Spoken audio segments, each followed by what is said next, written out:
What's going on, guys? Welcome back to the channel. Appreciate you guys tuning in for another video. If you guys are new to the channel, make sure you hit that subscribe so you don't miss out on any future videos. We're still doing 3 videos a week right now, so we don't want you to miss out on any of those future videos that may be coming. Man, it's April already. I say that every month. The months just fly by, and April is the best month to be bass fishing, no doubt. They're biting all over the country. Literally, you could go bass fishing anywhere in the country, and you're probably going to catch you a few bass in the month of April. So when I think of April, I think of bass fishing, and we're going to do things a little bit different. We're going to talk about the best bait, the most simple bait to be throwing for the month of April that's going to help you catch some more bass. So guys, make sure you stay tuned and see what we're talking about here. I'm going to walk you through multiple different ways that you can fish this. And I promise you, you can take this bait, go fishing in the month of April, and you're going to reel in a few bass. So if you guys are ready, let's jump in and let's talk about bass fishing in April.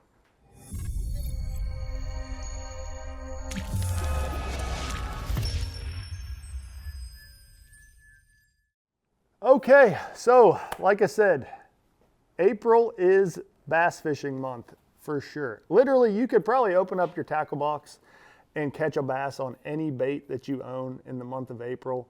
But we're gonna really simplify things, and this is probably the bait that catches the most bass, maybe throughout the entire year, but definitely in the month of April.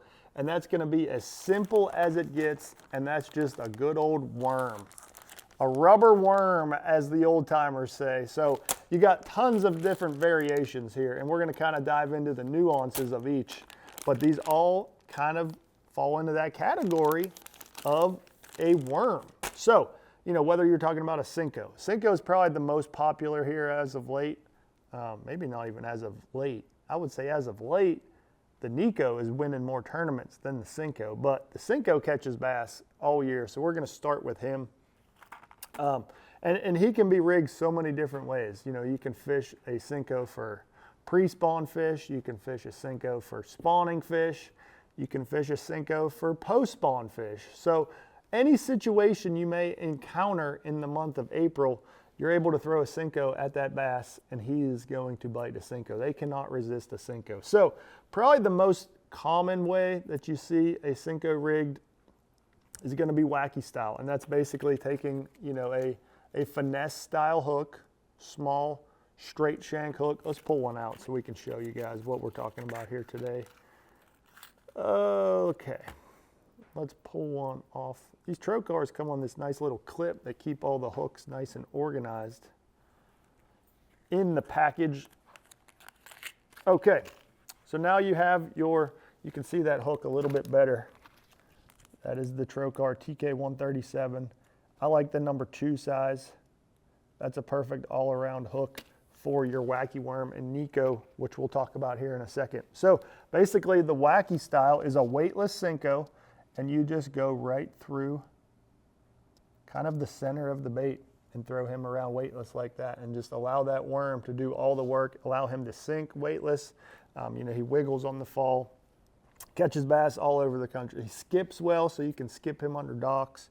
But that's probably the bait that I'll catch the most bass on in the month of April will be a Wacky worm Cinco, weightless, just skipping him around and catching a lot of fish on the Cinco. So hard to beat him, but if you've been following the tournament scene lately, the Nico style has been really dominating and catching tons of bass, and that's more of your slimmer, straight tail finesse worm. So this right here is the Yamamoto Sensei worm. You see he's longer, he's thinner, and he's actually what they call naturally buoyant. So he's got a little bit of salt in him, but he flows very naturally in the water. He's not gonna sink like a heavy Cinco would.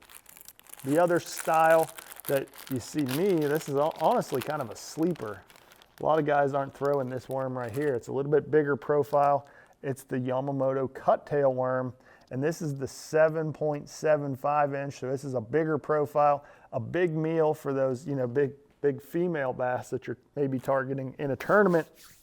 But what makes the Nico style a little bit different than just your weightless Wacky is you add a small weight. So this is a Epic Tungsten nail weight, and we're adding him to the head of the worm, whichever worm you may want to throw.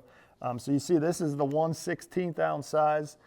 Generally you keep it pretty light. I would say up to maybe 1/8 is the heaviest Nico weight that I will throw, because I want this to be a fairly light presentation, a finesse presentation. But basically you are inserting that weight into the head of the worm.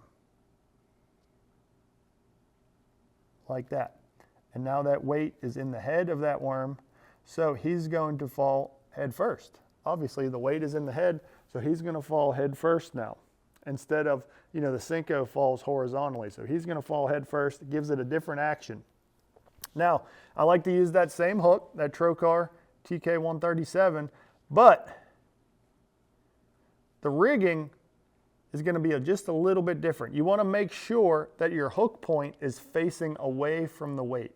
So whenever you rig him up, you want to make sure that that weight is facing down and your hook point is facing up.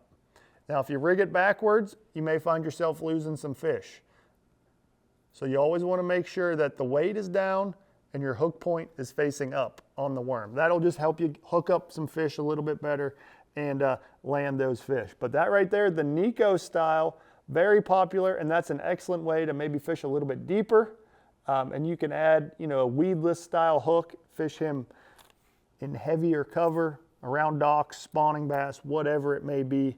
That right there, excellent option to rig your worm just a little bit different for the month of April. Now, one other way you can rig a Senko or really any of these types of worms is going to be a little bit heavier equipment for actual spawning bass. Whether you're talking flipping reeds in Florida, a Senko is very popular.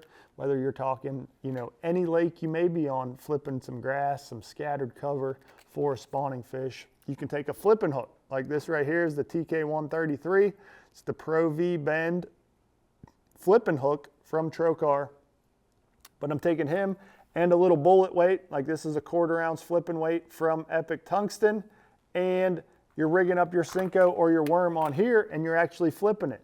And you can drag him, you can fish him any way you want and catch a bass on one of these worms with a little bit heavier equipment, heavier line, heavier hook, boat flip them big bass. The Nico and the Wacky Worm Senko, generally speaking, those are more your finesse approaches. So you're going to throw them on a spinning rod with, say 8 to 15 pound line.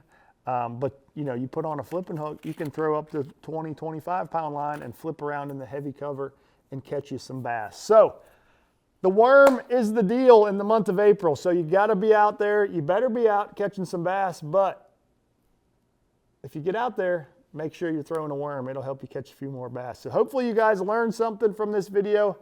Appreciate you guys tuning in. As always, leave me those likes, comments, good stuff down below, and we'll see you guys next time.